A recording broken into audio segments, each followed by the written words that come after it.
Welcome to our YouTube channel maths by Govind sir, जिसमें हम competitive maths and academic maths दोनों की ही प्रिपरेशन करते हैं।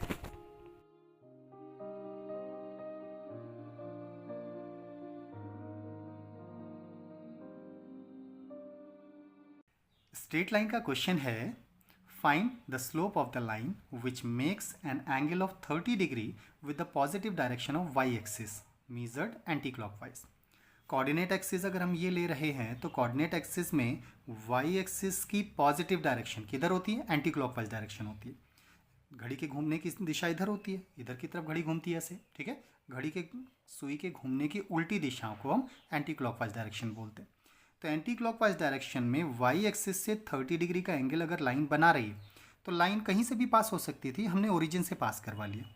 इट डजेंट मैटर, आप कहीं से भी ले सकते थे, ठीक है। तो वाई एक्सिस की पॉजिटिव डायरेक्शन में 30 डिग्री का एंगल बनाते हुए अगर कोई लाइन पास हो रही है तो क्वेश्चन बोल रहा है उसका स्लोप आइडेंटिफाई करो। अब स्लोप जब भी फाइंड करना होता है लाइन का तो हमें चाहिए होता है angle making with x axis in the positive direction. तो एक्स एक्सिस की पॉजिटिव डायरेक्शन में लाइन कितने डिग्री का एंगल बना रही है हमें वो चाहिए होता है।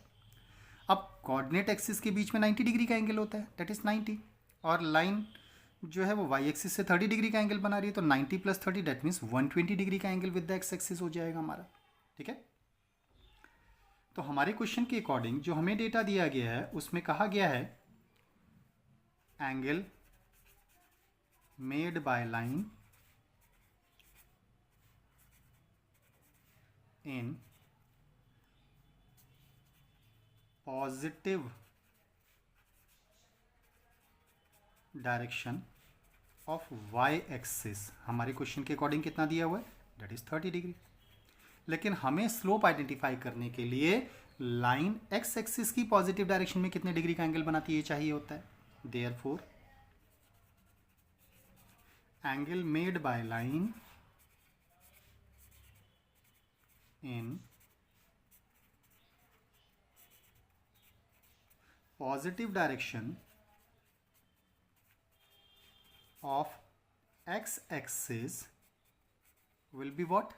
90 डिग्री हमारा यहाँ पर था, इसमें प्लस कर देंगे 30 डिग्री, तो दैट मीन्स कंप्लीट एंगल हो गया हमारे पास 120 डिग्री। तो 120 डिग्री का जो एंगल बन गया है यहाँ से हम स्लोप आइडेंटिफाई कर सकते हैं। देयरफॉर स्लोप ऑफ लाइन, जिसको हम एम से डिनोट करते हैं, अगर कभी भी लाइन एक्स एक्सिस की पॉजिटिव डायरेक्शन में कितने डिग्री का एंगल बना रही है वो पता हो, जिसे हम थीटा से डिनोट करते हैं, तो स्लोप एम इक्वल टू होता है tan थीटा। अब थीटा की वैल्यू हमारे पास 120 डिग्री है, दैट इज, तो 120 डिग्री की वैल्यू जनरली हमें नहीं पता होती है, तो फाइंड करने के लिए आप इसे लिख सकते हैं 180 में से कितना माइनस करेंगे 120 आएगा, तो 60 माइनस करने से 120 आ जाएगा। 180 माइनस, तो 180 में से कुछ भी माइनस करेंगे तो सेकंड क्वाड्रेंट में tan की वैल्यू नेगेटिव होती है, इसलिए माइनस का साइन। 180 हॉरिजॉन्टल एक्सिस की लिमिट है इसलिए नो चेंज, तो tan ही रहेगा। 180 प्लस माइनस छोड़ देते हैं 60 हो जाएगा। अब tan 60 की वैल्यू जनरली हमें पता होती है, तो tan 60 की वैल्यू होती है √3। That's why slope of the line m की वैल्यू हो जाएगी माइनस का √3। That is the solution. Explanation of the question अगर समझ में आया हो और साथ में आने वाले वीडियोस जिसमें हम और भी कई सारे क्वेश्चंस के बारे में डिस्कस करेंगे को देखना चाहते हैं तो हमारे चैनल को सब्सक्राइब, लाइक एंड शेयर ज़रूर करें। साथ ही बेल आइकन को भी प्रेस करें जिससे आने वाले क्वेश्चंस का नोटिफिकेशन आपको तुरंत मिल पाए।